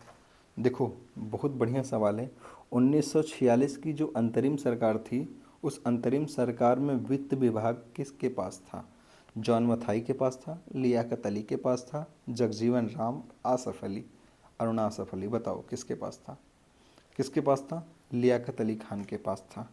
याद रखिएगा, लियाकत अली खान के पास था, ये तो आपको याद ही रखना होगा मेरे भाई। अच्छा, याद कैसे रख सकते हो आप, आपकी मर्जी, आप कैसे याद रखते हो, अब हम क्या बताएं। Just for fun, I was just cutting jokes only. देखो वित्त विभाग जो है ना, ये इसके संबंध में था। अच्छा, एक ये बात पूछ ले जाए आपसे, अंतरिम सरकार का गठन आपको पता है 24 अगस्त, हमने पिछली क्लास में अगर बताया हो तो आपको याद होगा जरूर से। 24 अगस्त 1946 को अंतरिम सरकार का गठन होता है, ठीक ना, जिसमें अध्यक्ष कौन थे, वेवेल थे, और उपाध्यक्ष के रूप में कौन थे, जवाहरलाल नेहरू थे। जबकि जो अंतरिम सरकार का गठन हुआ था ये जवाहरलाल नेहरू के नेतृत्व में किया गया था, ठीक ना। और उसमें अच्छा आपसे ये पूछा जाए, क्या 1946 के समय जब ये गठन हो रहा था, यानी 24 अगस्त 1946 के समय, यानी 24 अगस्त 1946 यानी गठन के समय में अंतरिम सरकार में मुस्लिम लीग शामिल थे क्या। याद रखिएगा नहीं, लेकिन आगे चल के मुस्लिम लीग में शामिल हो जाता है, तो जिसके वजह से लियाकत अली को आप नाम देख रहे होंगे, ये मुस्लिम लीग के सदस्य थे और लियाकत अली शामिल थे, ठीक ना। अगर आपसे पूछा जाए क्या अंतरिम सरकार में मुस्लिम लीग के सदस्य शामिल थे, जी हाँ सदस्य शामिल थे, सॉरी, ठीक है। आप सभी को पता होगा कि जॉन, आगे बात करते हैं होगा। देखो यहाँ पे अंतरिम सरकार कब होता है, 2 सितंबर 1946 से 15 अगस्त 1947 तक चलता है। अंतरिम सरकार की बात हो रही है यहाँ पर, ठीक ना। आगे बात करते हैं हम लोग। यहाँ पर क्या है, जवाहरलाल नेहरू क्या थे, राष्ट्रमंडल संबंध तथा विदेशी मामले किसके अंतर्गत था, जवाहरलाल नेहरू के अंतर्गत था। सरदार वल्लभ भाई पटेल के अंतर्गत गृह सूचना प्रसारण मंत्रालय था, ठीक ना। डॉक्टर राजेंद्र प्रसाद के तहत या इनको कौन सा मंत्रालय मिला था, तो खाद्य एवं कृषि मंत्रालय, ठीक ना, इनके अधीन था। जॉन मथाई उद्योग एवं नागरिक आपूर्ति, जॉन मथाई उद्योग एवं नागरिक आपूर्ति के संबंध में, ठीक है। जगजीवन राम श्रम मंत्रालय, याद रखिएगा जगजीवन राम श्रम मंत्रालय। देखो अब क्या पूछेगा आपसे एग्जाम में, आपसे ये नहीं पूछने वाला, क्योंकि ये सभी आपको पता होते हैं। आपसे ये देगा मिलान करने के लिए, ठीक है, ऐसे ही कुछ दे देगा और ये 3 उठा लेता है, मान लेते ये 4 उठाया और इसमें मिलान करने के दे दिया, ठीक है, उल्टा कर दिया इसमें, तो आपको याद होना चाहिए जगजीवन राम श्रम मंत्रालय। जगजीवन, अच्छा जीवन, जीवन कैसे चलेगा भाई, बिना श्रम किए चल सकता है क्या, नहीं। किसी का जीवन बिना श्रम किए, बिना परिश्रम किए चल सकता है क्या, नहीं। तो जगजीवन राम से क्या हो जाएगा, श्रम। सरदार बलदेव सिंह, अब सभी को पता है जिसके पास बल होगा वही तो रक्षा करेगा, बलशाली लोग ही, जो बलशाली होंगे वही क्या कर सकेंगे रक्षा, यानी बलदेव सिंह रक्षा मंत्रालय।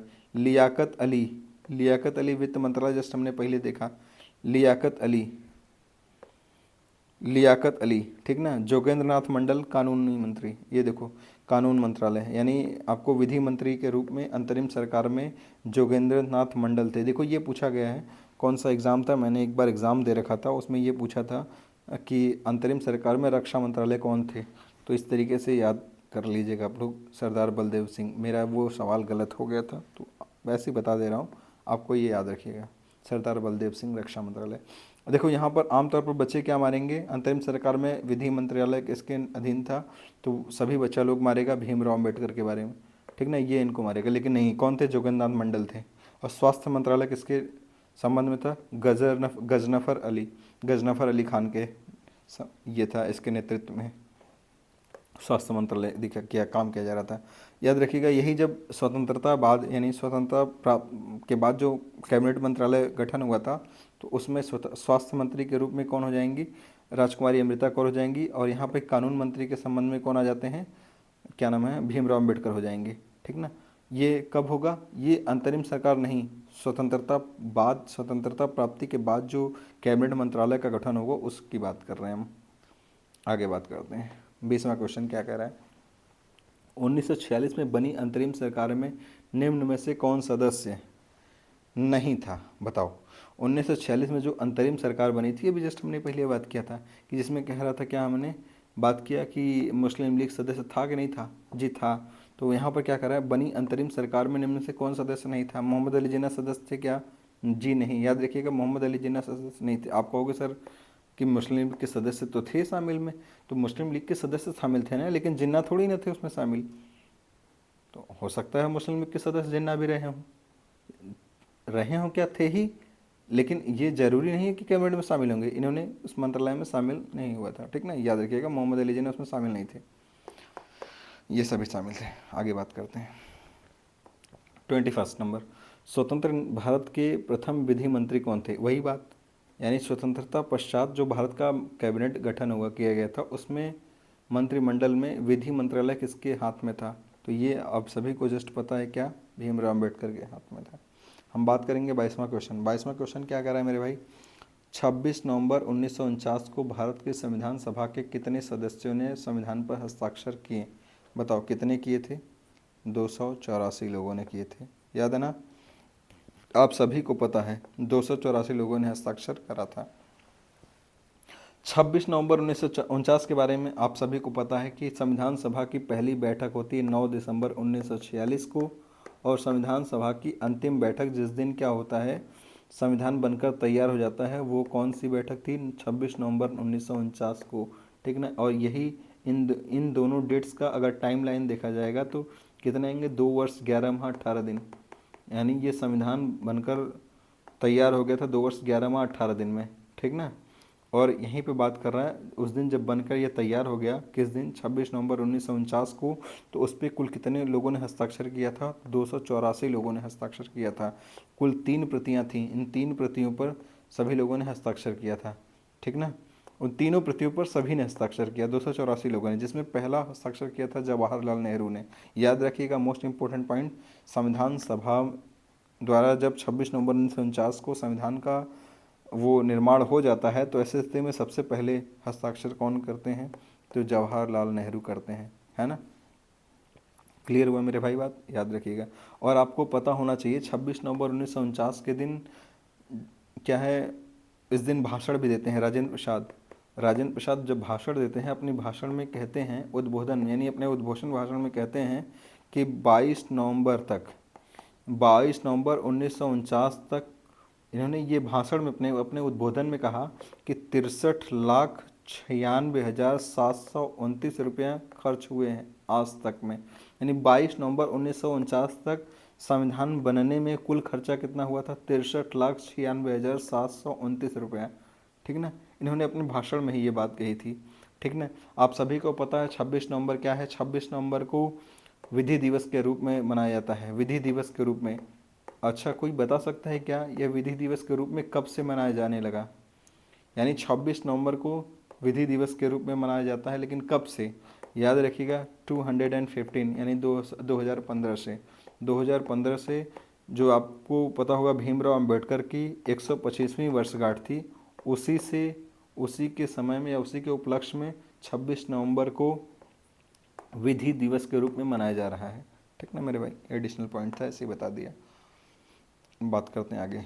23rd क्वेश्चन क्या है? निम्न में से कौन संविधान सभा की पहली महिला सदस्य, सॉरी पहली कहाँ बोल दिया, निम्न में से कौन संविधान सभा की महिला सदस्य नहीं थी? सरोजनी नायडू, श्रीमती दुर्गाबाई देशमुख, विजय लक्ष्मी पंडित, नज़मा हेपतुल्ला। भाई नज़मा हेपतुल्ला तो हमने कभी नहीं सुना, नज़मा हेपतुल्ला नहीं थी, केवल एक ही महिला थी। आपको पता है ये मुस्लिम नाम से पता चल रहा है, तो मुस्लिम महिला में केवल एक ही थी। कौन सी थी वो? अभी जस्ट हमने पहले देखा, बेगम एजाज रसूल थी, ठीक ना। तो इनका ऑप्शन क्या होगा? ये 4th नंबर का, नज़मा हेपतुल्ला नहीं थी। क्लियर है मेरे भाई? अच्छा, यहाँ पर संविधान सभा में इनकी बात हो रही है, सरोजिनी नायडू की। सरोजिनी नायडू के बारे में हमने जस्ट ऊपर देखा, क्या ये उत्तर प्रदेश की पहली महिला राज्यपाल थी? ठीक है, हाँ सही थी। और संविधान सभा में पहली महिला वक्ता के रूप में ये थी। इनकी एक पुस्तक है, जहाँ याद आ रहा है मुझे, द गोल्डन थ्रेशोल्ड, ये पुस्तक बहुत इंपॉर्टेंट है, the golden threshold, the golden threshold, the golden threshold ये किसकी पुस्तक है? ये इन्हीं की पुस्तक है। किसकी? सरोजिनी नायडू की। एक पुस्तक और है, the broken wing, the broken wing, the broken wing, the broken wing किसकी है? ये सरोजिनी नायडू की है, ठीक ना। द ब्रोकन विंग, याद रखिएगा ये पॉइंट। अभी हमने जस्ट ऊपर देखा क्या, पहले वाली स्लाइड में, कि श्रीमती दुर्गाबाई देशमुख कौन थी? श्रीमती दुर्गाबाई देशमुख जो जो संविधान सभा की पहली समिति बनाई गई थी, नियम प्रक्रिया समिति, ठीक ना, नियम प्रक्रिया समिति। नियम प्रक्रिया समिति में कुल 15 सदस्य और एक अध्यक्ष थे, ठीक ना। उन 15 सदस्यों में एकमात्र महिला के रूप में दुर्गाबाई देशमुख थी, ठीक ना, याद रखिएगा। विजय लक्ष्मी पंडित के बारे में क्या ही बताएं। विजय लक्ष्मी पंडित के बारे में आप सभी को पता होगा कि क्या यूएन में, यूएनजीए की जो पहली, सॉरी, यूएनजीए में विश्व की पहली महिला जो हैं अध्यक्षा हैं ये। देखो यहाँ पे हमने ले रखा है, ऐसी मुझे याद ही नहीं था कि हमने ले रखा है ये, तो चलो बात कर लेते हैं। यहाँ पर सरोजिनी नायडू के बारे में हम लोग जान ही गए हैं। लीला रे के बाद देखो कुल 15 महिलाएं थी। आप सभी को पता है संविधान सभा में कुल कितनी महिलाएं थी? 15 महिलाएं थी। इन 15 महिलाओं के बारे में थोड़ा सा हम लोग नाम सुन ले। देखो ये मैंने इसलिए लिया है, मुझे पता भी नहीं था, अच्छी बात है जब आ ही गया तो बात कर लेते हैं इसके बारे में। सरोजिनी नायडू ये 15 थी। इन 15 महिलाओं के बारे में कम से कम नाम जानते रहो आप लोग, ठीक ना, जरूरी है, इनके नाम पता होना चाहिए आप लोगों को, ठीक है। सरोजिनी नायडू के बारे में हम लोग बहुत चर्चा कर लेंगे, ठीक ना।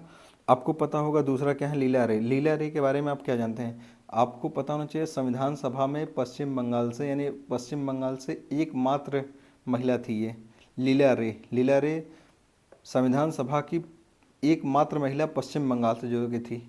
आप लोग लिख लीजिएगा जरूर से, मैं बोल रहा हूँ 2 बार मैं बोल रहा हूँ, आप ज़रूर लिख लीजिएगा, ठीक ना।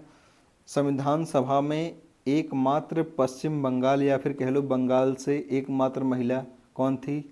लीला रे थी, जो कि संविधान सभा में शामिल हुई थी, ठीक ना। सुचेता कृपलानी, आप सभी को पता है उत्तर प्रदेश की पहली महिला मुख्यमंत्री सुचेता कृपलानी, ठीक ना, सुचेता कृपलानी, ठीक है। हंसा मेहता के बारे में भी हमने जस्ट देखा, 14-15 मध्य रात्रि को अगस्त में 1947 को इन्होंने क्या किया? एक झंडा उपहार में भेंट किया, ठीक ना। और वही झंडा जो है अगले दिन संविधान सभा के जो भवन था उसमें अगले दिन ऊपर लगा दिया जाता है वो, ठीक ना। हंसा मेहता के बारे में आपको ये क्लियर हो गया। दुर्गाबाई देशमुख के बारे में जस्ट हमने देखा क्या, जो नियम निर्माण समिति बनाई गई थी, संविधान सभा की पहली समिति थी। उस नियम निर्माण समिति में 15 सदस्य थे। उन 15 सदस्यों में एकमात्र महिला कौन थी?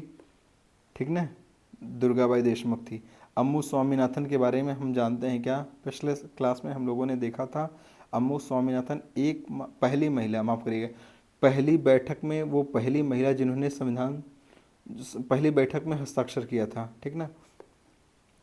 पहली हस्ताक्षर करने वाली महिला, यानी पहली बैठक में पहली महिला जिसने हस्ताक्षर किया था वो कौन थी? अम्मू स्वामीनाथन, मद्रास से थी, ठीक ना।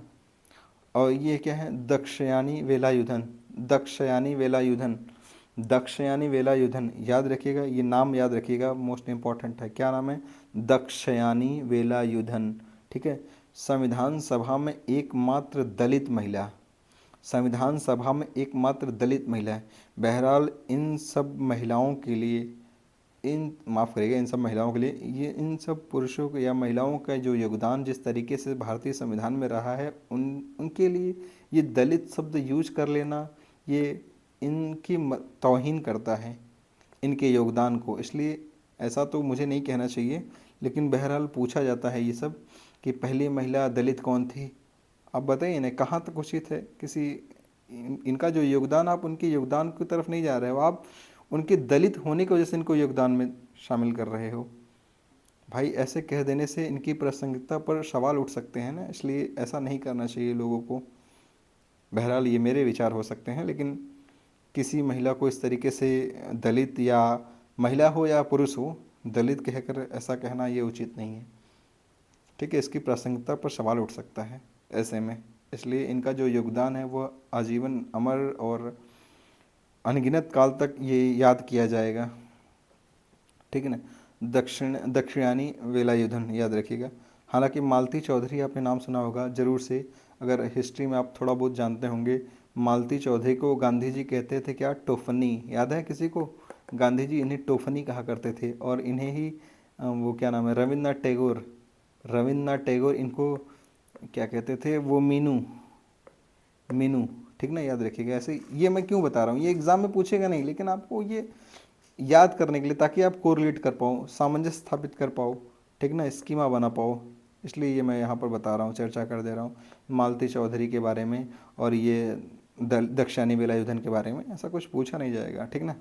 बात करते हैं पूर्णिमा बनर्जी की। पूर्णिमा बनर्जी ये जो थी सत्याग्रह आंदोलन में नेतृत्व की थी। सत्याग्रह आंदोलन में नेतृत्वकर्ता के रूप में ये थी पूर्णिमा बनर्जी।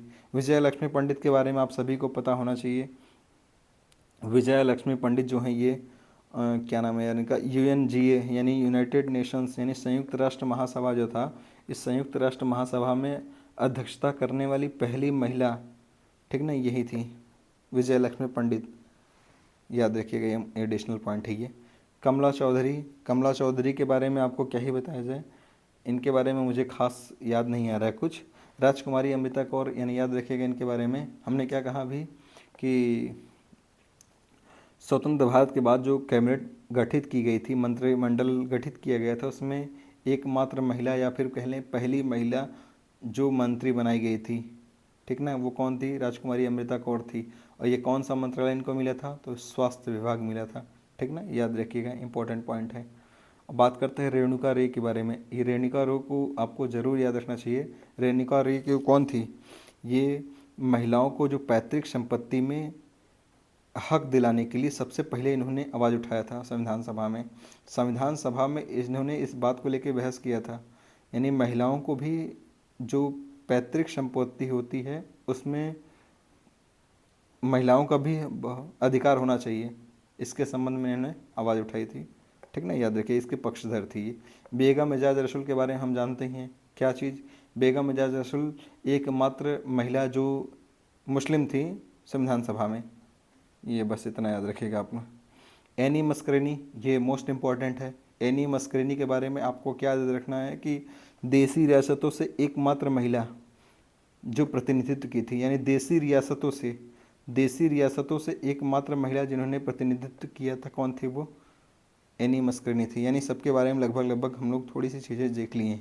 अच्छा, स्वामी अम्मुनाथन के बारे में एक बात और याद रखिएगा, हालांकि ये एग्ज़ाम में पॉलिटी से रिलेटेड नहीं है, लेकिन ये एसएससी के किसी एग्ज़ाम में पूछा जा चुका है। किसी एग्ज़ाम में क्या, सीजीएल के एग्ज़ाम में पूछा जा चुका है। क्या था वो सवाल कि यूनाइटेड नेशन द्वारा जो mother of the year award दिया गया था, ये यूनाइटेड नेशन द्वारा मदर ऑफ द ईयर 1975 का मदर ऑफ द ईयर 1975 का अवार्ड पाने वाली पहली भारतीय महिला थी, याद रखिएगा। स्वामी अम्मुनाथन के बारे में क्या चीज़?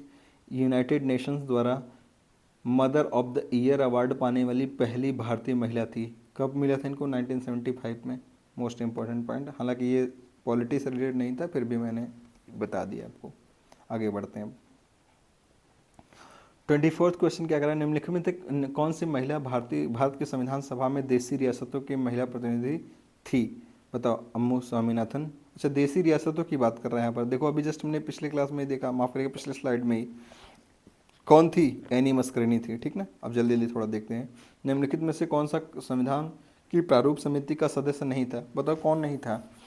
एन माधवराव थे, मोहम्मद सादुल्ला थे। क्यों हमको याद है? क्योंकि भाई हमको कृष्ण भगवान, हरे रामा हरे कृष्णा, ठीक ना, वो कृष्ण भगवान से हमें याद रखना है। माधव, ठीक है, मोहम्मद सादुल्ला उनके दोस्त थे। डीपी कैथन आपको पता है, इनके जगह पे कौन आया था? कोई बता सकता है इनके जगह पे कौन आया था? अरे बोलो बोलो, वेटी कृष्णामाचारी कि TT Krishnamachari? Good, TT Krishnamachari, very good, क्या बात है। ये बी एन राव संविधान सभा के सदस्य थे क्या? नहीं थे। अच्छा, क्या बी एन राव ही संविधान सभा के या प्रारूप समिति के अध्यक्ष सदस्य थे? नहीं, इनके अलावा बहुत सारे लोग थे। तेज बहादुर सप्रू थे, गांधी भी थे, और जयप्रकाश नारायण भी थे। ये लोग संविधान सभा के सदस्य या फिर कह लो प्रारूप समिति के सदस्य नहीं थे, ठीक है। आगे बात करते हैं। 26 क्वेश्चन क्या कर रहा है? संविधान सभा द्वारा इसके संवैधानिक सलाहकार के रूप में चुना गया किसको? डॉक्टर राजेंद्र प्रसाद को, जवाहरलाल नेहरू को, बी एन राव को, सरदार वल्लभ भाई पटेल को। संवैधानिक सलाहकार की बात कर रही है। संवैधानिक सलाहकार के रूप में किसको किया गया था? बेनेगल नरसिंह राव। किसको? बेनेगल नरसिंह राव को, ठीक है। आगे बढ़ते हैं। 27वां क्वेश्चन क्या कर रहा है, संविधान सभा ने भीमराव अंबेडकर की अध्यक्षता में प्रारूप समिति का गठन कब किया, बताओ। ये कब किया गया था, 29 अगस्त 1947 को। आप सभी को पता है प्रारूप समिति का गठन कब किया गया, 29 अगस्त 1947 को। और इसकी अध्यक्षता भीमराव अंबेडकर ने कब की, 30 अगस्त 1947 को। ठीक ना। देखो आगे इतना वो डिटेल में पढ़ाने का रीज़न यही था कि ताकि आपको क्या होगा, क्वेश्चन आसान लगने लगा। अब आगे बात करते हैं। 28th क्वेश्चन क्या कर रहा है, गलत युग्म का चयन करना है आपको। संविधान सभा की समितियों से अध्यक्ष और मिलान करना है इसको। देखो प्रारूप समिति के अध्यक्ष कौन थे, यहाँ पे तो पहले ही गलत हो गया, भीमराव अम्बेडकर थे, तो ये गलत हो गया। तो बाकी अब देख लेते हैं। ये मौलिक अधिकार उप समिति के कौन थे, ये JB कृपलानी सही है। संघ शक्ति, जहाँ संघ की बात आएगा कौन आ जाएंगे, जवाहरलाल नेहरू। यहाँ प्रांत की बात आएगा कौन आएगा, सरदार वल्लभ भाई पटेल। देखो इसलिए हमने जो आगे मेहनत किया है वो हमारा अब सार्थक साबित हो रहा है। ठीक ना। 29th क्वेश्चन क्या कर रहा है, 19th of December, sorry 19th बोल रहे हैं, 9 दिसंबर 1946 को पहली बैठक में भारत की संविधान सभा में कितने समय तक अस्तित्व, अरे यार क्या ही पूछ लिया फालतू का सवाल। बताओ क्या पूछ रहा है ये, पहली बैठक से भारत की संविधान सभा कितने समय तक अस्तित्व में रही। अब संविधान सभा की बात कर रहा है ये, आप ध्यान समझिएगा, संविधान सभा की बात कर रहा है ये, ना कि ये संविधान कितने समय में बनी। संविधान बनने में लगा समय था 2 वर्ष 11 माह 18 दिन, लेकिन हमने क्या कहा, संविधान सभा की पहली बैठक ये होती है और अंतिम बैठक कब होती है, 24 जनवरी 1950, सॉरी 1900 क्या नाम है, 1949, क्या कहते हैं यार, 24 जनवरी 1950 को। ठीक है, माफ़ करिएगा थोड़ा लेट हो रहा था ना इसलिए। अब 24 जनवरी 1950 को, 24 जनवरी 1950 को संविधान सभा की अंतिम बैठक होती है। आप सभी को पता है 24 जनवरी 1950 जो है ये, इस दिन अंतिम बैठक के दिन क्या हुआ था, तो आप सभी को पता होना चाहिए। इसमें कुल कितने समय टाइम ड्यूरेशन हो गए थे, 3 वर्ष 1 माह 16 दिन। हमने जस्ट बताया था आपको पिछले क्लास में, आपने अगर देखा होगा ध्यान से तो ज़रूर आपको पता होगा, 3 वर्ष 1 माह 16 दिन। कब से कैसे निकलेगा ये, देखो याद रख लीजिएगा, थोड़ा सा बता ही देते हैं, रीज़न है ना, क्योंकि बहुत सारा बच्चा लोग वो वीडियो नहीं देखा होगा। देखो क्या था, संविधान सभा की पहली बैठक होती है 9 दिसंबर 1946 और संविधान सभा की अंतिम बैठक कब होता है, 24 जनवरी 1950 को। अगर इसके बीच का टाइम ड्यूरेशन निकाला जाएगा ना तो कितना आएगा, 3 वर्ष 1 माह और 16 दिन आ जाएंगे। ठीक ना, इसलिए ये हो रहा है। अगर वहाँ पर 2 वर्ष 11 माह जो बात कर रहे हो आप, वो 2 वर्ष 11 माह कैसे आता है, तो संविधान सभा की पहली बैठक और वो संविधान बनकर कब तैयार हो गया था, 26 नवंबर 1949 को।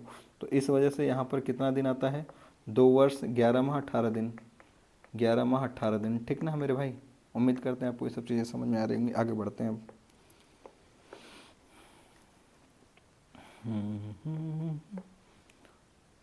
बात करते हैं 30 क्वेश्चन। संविधान सभा का प्रारूप किस अवधि में तैयार किया गया था, बताओ किस अवधि में तैयार किया गया था। अगस्त 1945, नवंबर 1945, ये हटाओ, ये भी हटाओ, ये भी हटाओ, क्या होगा आप सभी को पता, अभी जस्ट हमने पिछले स्लाइड में ही देखा, 9 दिसंबर 1946 से 26 नवंबर 1949 में, यही ना, 9 दिसंबर 1946 से 26 नवंबर 1949 तक। तो क्या होगा आंसर सही इसका, ये होगा। आगे बात करते हैं।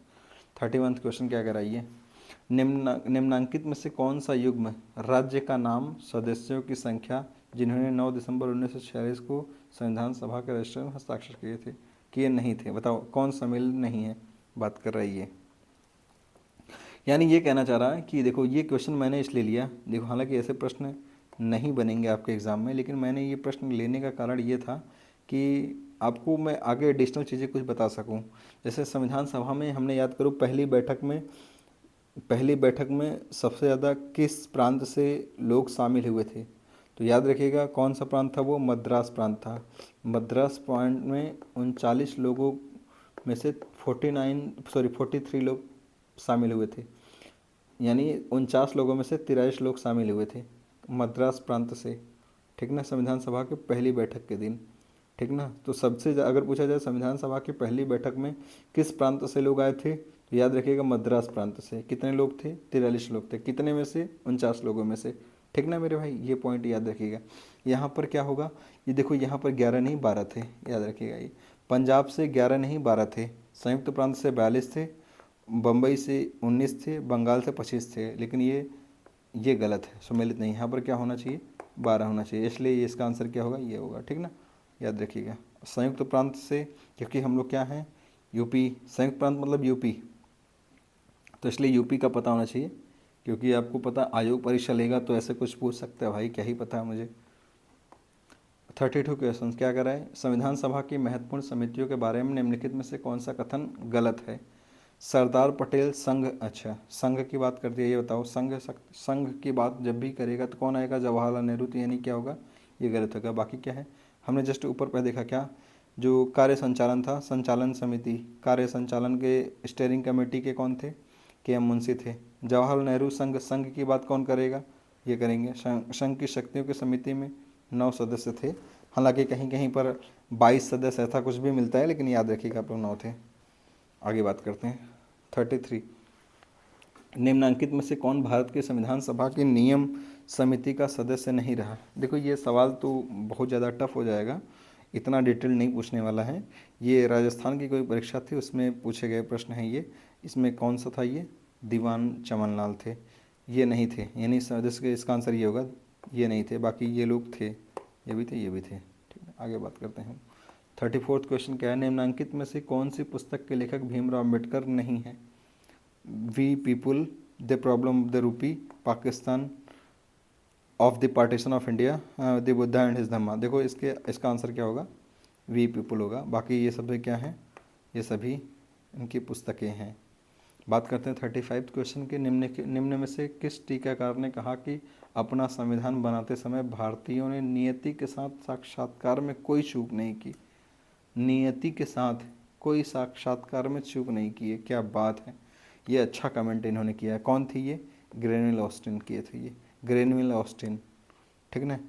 हालांकि लेट हो रहा है, नहीं तो आप लोगों को ग्रेनविल ऑस्टिन के बारे में कुछ चीज़ें बताते हैं, लेकिन ज़रूर बताएंगे किसी क्लास में। ठीक है, इसका आंसर क्या होगा, ग्रेनविल ऑस्टिन, याद रख लीजिएगा इसको।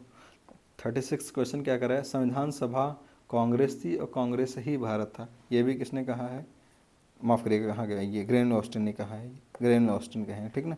ये नहीं, ये नहीं, ये नहीं, कौन, ग्रेनविल ऑस्टिन कहे थे, ठीक ना। आगे बात करते हैं, मुझे लगता है कि ये बता दो, अच्छा इसकी भी बात कर ही लेते हैं।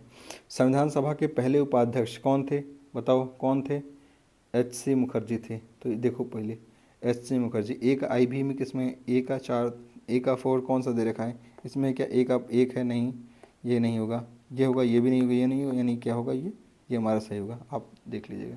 ठीक है, तो आज के लिए इतना रखते हैं। तो कैसा लगा आपको सेशन, प्लीज़ ज़रूर बताइएगा, और प्लीज़ अगर अच्छा लगे तो ज़रूर कमेंट किया करिए, और कुछ भी आपको सुझाव सलाह देना तो प्लीज़ ज़रूर से आप कहें। ठीक है, मिलते हैं आपसे नेक्स्ट वीडियो में। Thank you, bye bye.